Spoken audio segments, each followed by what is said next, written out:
Okay. Thank you, Michelle, for the countdown. You look wonderful with those little boots on with that dress. Thanks. I love it.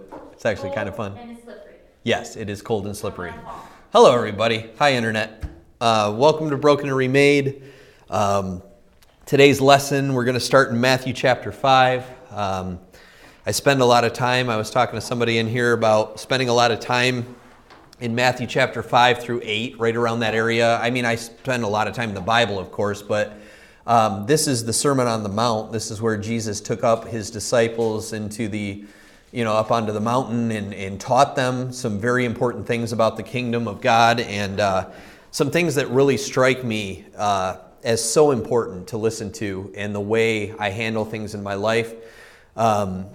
It's fun. I kind of related this to the fact that we're about to go into gun rifle hunting season, right? So like everyone's got kind of hunting on the mind around in Michigan. I don't hunt. I've never been able to ever since I was a young kid, and my great uncle gave me a gun and I took it out and I was shooting into the woods. I ended up shooting at a bird and hitting it in the leg, and I watched it like scramble around the ground in pain. And since that day, I've been a little traumatized over the hunting idea. So I don't do that. I'm not against it. I still eat the meat, but I just can't. I can't shoot creatures, man. I can't shoot people either. I just can't shoot things. I get a little weird about it. But anyway, it's hunting season. But I want to address weapons and armor. All right, thinking about hunting, weapons and armor. But weapons and armor of the Christian, like a believer in faith in Jesus Christ. You can't really help but know that when you talk about weapons with a Christian person, a lot of times you can get really into some political type talks with guns and rights and this and that, and it becomes political and weird. Well, I'm not talking about weapons of this earth, okay? I'm not trying to talk about what we fight in this world, okay, as far as like with ammunition and any kind of things like that. I want to talk about the way God has armed us to fight some battles that we need to fight on this earth. Because we know, especially as Christians, but honestly, unbelievers, believers, everybody, we know a lot of this life is fighting to press on, fighting to get through, fighting to carry on, and I'm not just resigning this to just Christian. I mean, this is a battle. I mean, when you listen to music, a lot of times it'll talk about, what doesn't kill me makes me stronger, or I persevere, or I press on, or I push on, or I fight. You got to fight for your right to party is a funny song out there that was from my childhood. There's all these fights and battles and wars, and we're at war. And, we as Christian people, we are at war. We are really fighting. And this life throws all kinds of attacks at you. And I don't know, I think all of us in this room, I know, and those out there understand that being a believer in Jesus and being a Christian and a follower of God and trying to do things the way He wants us to do them, to live the life He expects us to have, and what we read in the Bible of His expectations of us for righteous living and living according to a way to please Him, to make Him happy, to bless Him, to glorify Him. There are attacks after attacks after attacks to really stop us from that, to make us stumble, to make us fall. Depression, anxiety, all these different things that come up in me a lot of times are related to the fact of me wishing I could do better than I really do. Like when I look at myself in a mirror and I start like analyzing how's my life? How am I going? How's things going in my life? How am I doing? The reflection back at me is nowhere near where I think it should be, and that's pretty tough. But Jesus here in Matthew chapter 5 starts speaking about some things that is absolutely counter to what we think we should be doing. It really is. It's amazing, this section of the Bible, because I'm going to go to verse 38. So we're like way at the end of chapter 5 of Matthew. I'm going to go to verse 38. And remember, we're going to talk about the weapons. All right, the things we're fighting and how we're battling and how we're going to get through this. Now, Jesus really throws a wrench in my ideas. All right, here's what he says. And even unsaved people, even people outside of Christianity know some of these phrases that I'm about to read. And they think this is what Christianity is, by the way, this line especially. They'll say in verse 38, it says, "You have heard that it was said." Now, that phrase, "you have heard that it was said," is really vitally important to this Matthew chapter 5. Because this is the section of the Bible where Jesus is talking about the law and the expectations of the law of God and how the law is worded and what we have heard that it's said. Like, so he talks about, like, you've heard that it is said that you should not murder, right? That's earlier in this chapter.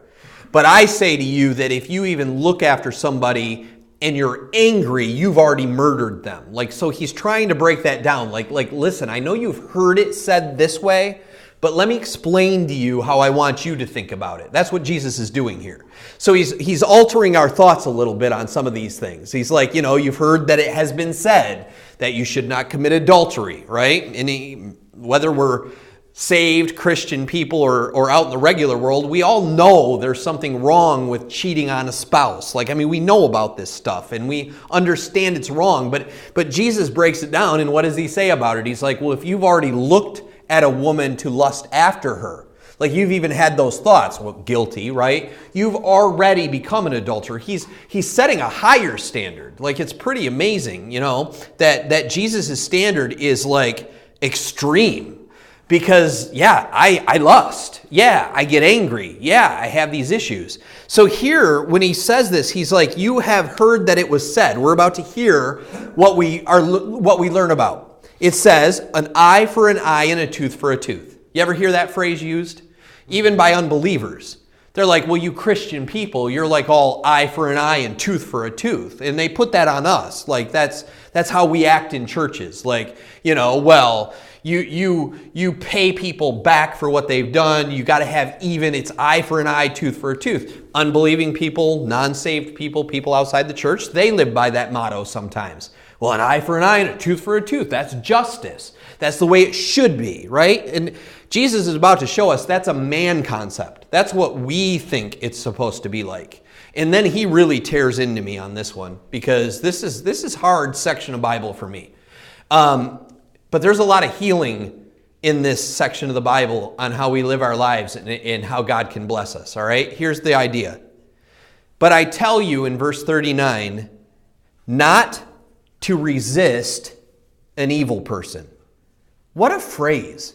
Like, what a statement by Jesus. Like, when you look into Christianity, into Christendom, and you look at the whole concept of what Christianity is through history, historically, when you really analyze what we've done, it's a lot of like attack evil. We have to go after evil.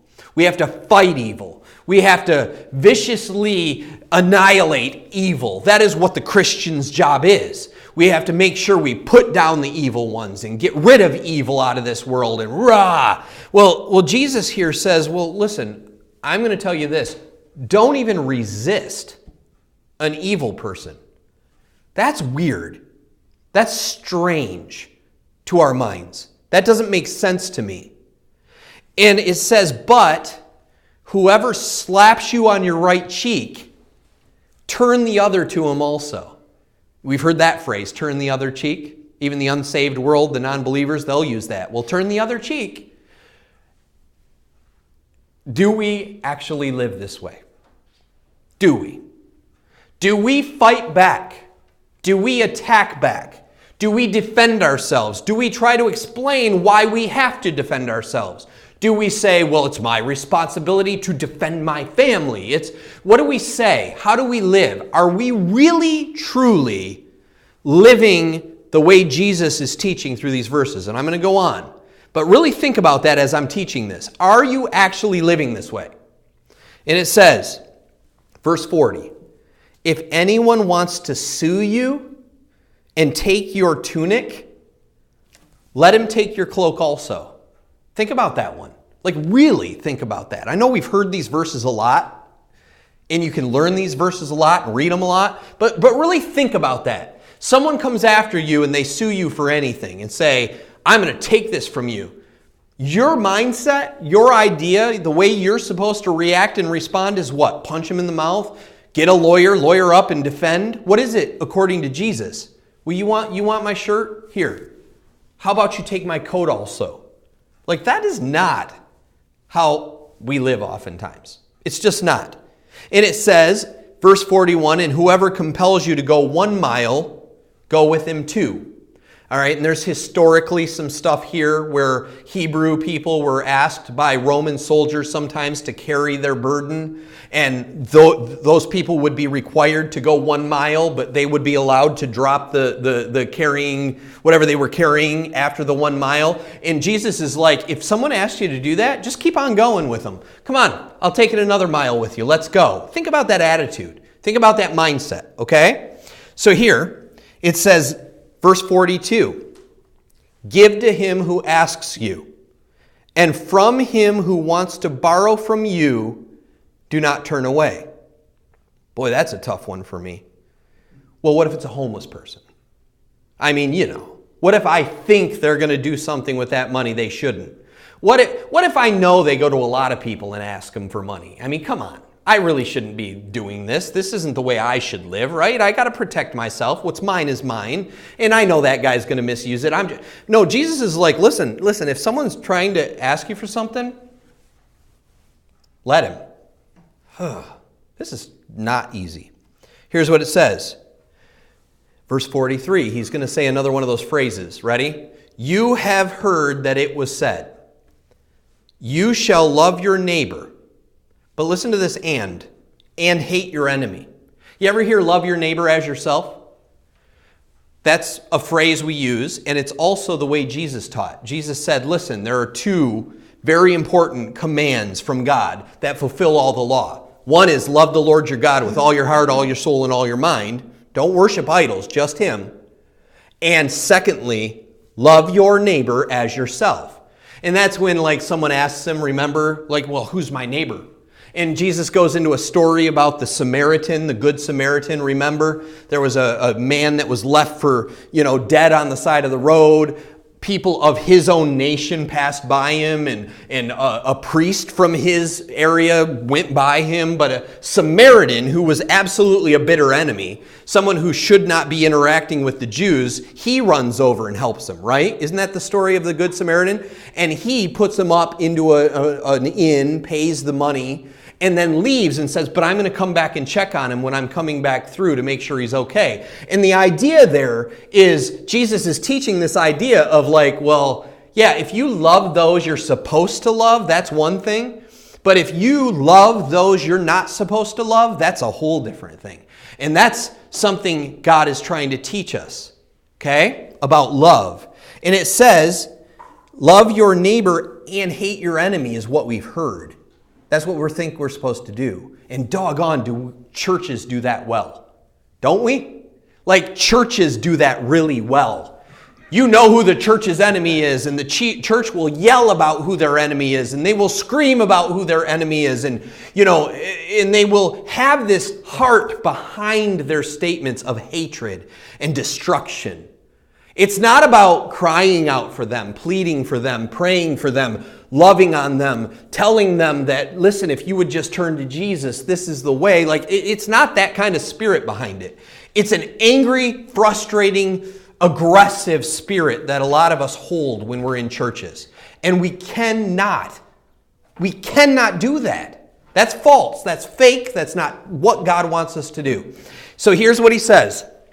But I say to you in verse 44, love your enemies. Not just like them, not just put up with them. Do you know he's saying to authentically love your enemy? That is not even making your mind think, well, I'll just act like I love them so they think I'm loving them just to make them feel better. No, it really is saying legitimately love them. Can I tell you something? All right? I have a couple of people in my life that are not living lives according to what the Word of God says they are supposed to be living to please Him. You know that? I have some agnostics in my life that I love very dearly. Some of my best friends.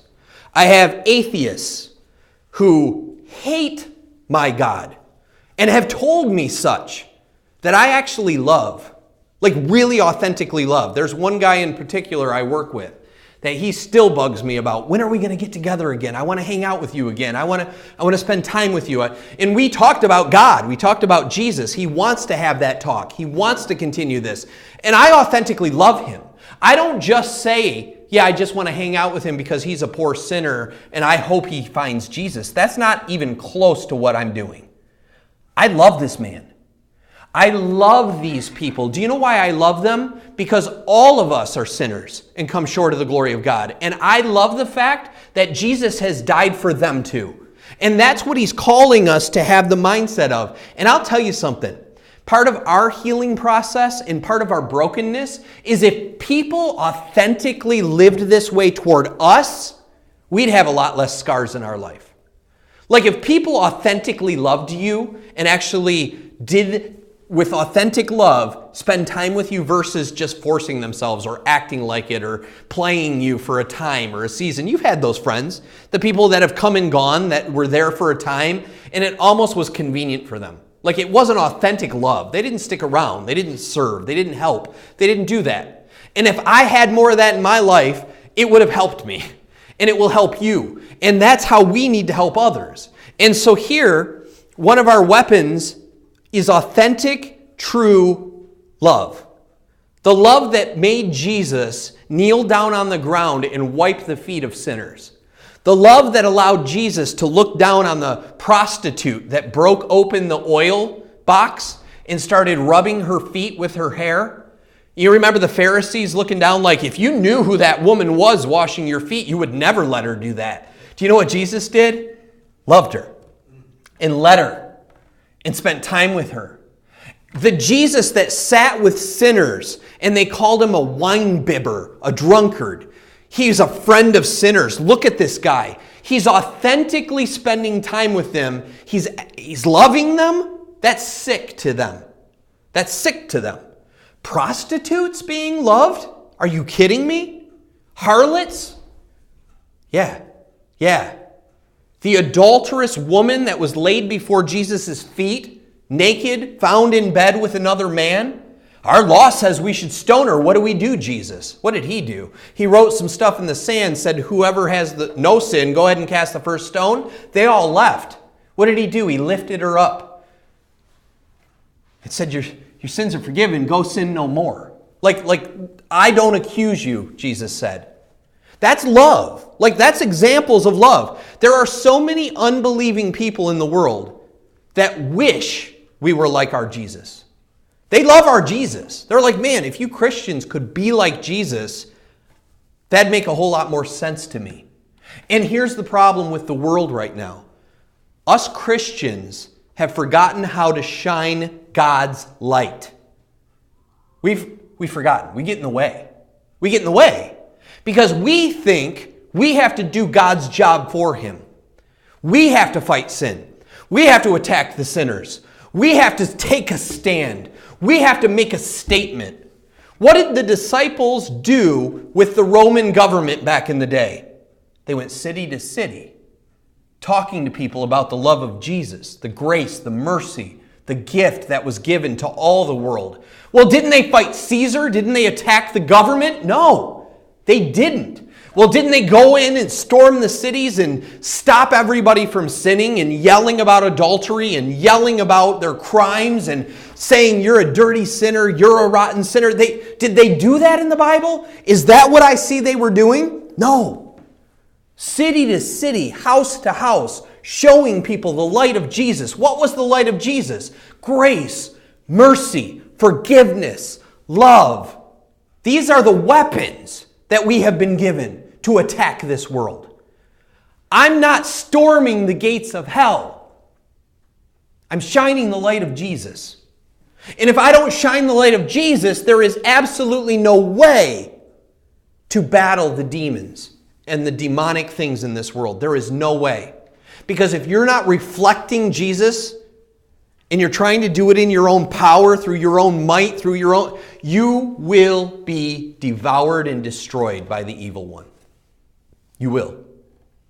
Depression, anxiety, darkness, frustration will come as you analyze this world and figure out how you can change it. You have to shine the light of Jesus. And here's why. We're about to see. Here's why. I say to you, love your enemies. Bless those who curse you. Do good to those who hate you, and pray for those who spitefully use you and persecute you. We talk a big game. We talk this verse a lot in church. Us Christians love to discuss that this is how we live. But do we actually do this? Today I had a very frightening moment in my vehicle. I was driving down the road. We're going about 56 miles per hour. There's a vehicle in front of me. I'm right behind it, going 56. I'd like to go a little faster. Now the speed limit's 55. Am I going to sin? Yeah. I was wanting to go about 58, 59. All right, I'll admit it. But I was stuck at 56. And I'm like, all right, whatever. At least they're going the speed limit. And so I stayed calm and I sat there. There's a truck behind me quite a ways back. And they're keeping pace pretty good. We're doing fine. Well, all of a sudden, down Elms Road, I see this truck behind me just start booking it. Like all of a sudden, the distance between us is just wah. And all of a sudden, he's right up behind me. I see just his grill. Is that what they call the front of a vehicle? I'm not very car-centric here. But all of a sudden, I see just headlights and just right on my bumper. I'm like, where did that come from? Like he all of a sudden got the idea or emergency, I gotta go. And so he starts like doing that whole going to the other lane thing, looking around me as if he's gonna pass. And I'm like, okay, whatever, dude. Inside of me, I'm starting to get a little frustrated. I'm like, you're right on me, man. And there's someone in front of me. I can't do anything about this. And there's cars coming this way. Bunch of them coming this way.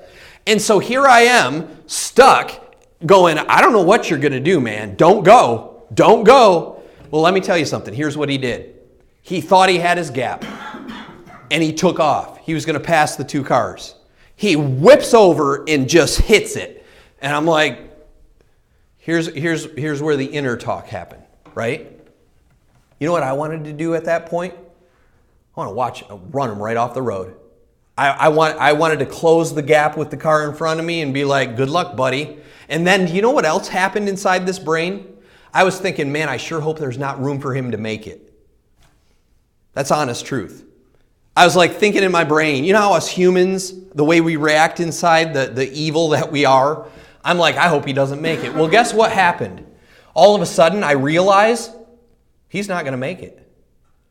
Like, he's not going to make it. He hits his brake. I see next to me this truck just kind of do this kind of thing. Well, now I don't know what to do because he starts to weave toward me. Like, and I'm going off the road and he's coming toward me. And I'm like, there's no room in front of me, man. There's not room for this. It's a big, huge Dodge truck. And I'm like, so I slam my brake. But as I'm slamming my brake, he's slamming his and he's coming over. And I'm like, this is it. I'm getting hit. Or he's getting head-on collision. I don't know what's about to happen. So luckily, the car coming at him hit its brakes and he slides back in behind me. He got behind me. And I was like, dude, that was close. And I look behind me and now he's driving like 35. The guy probably realized what an idiot, right? You know, and I didn't attack.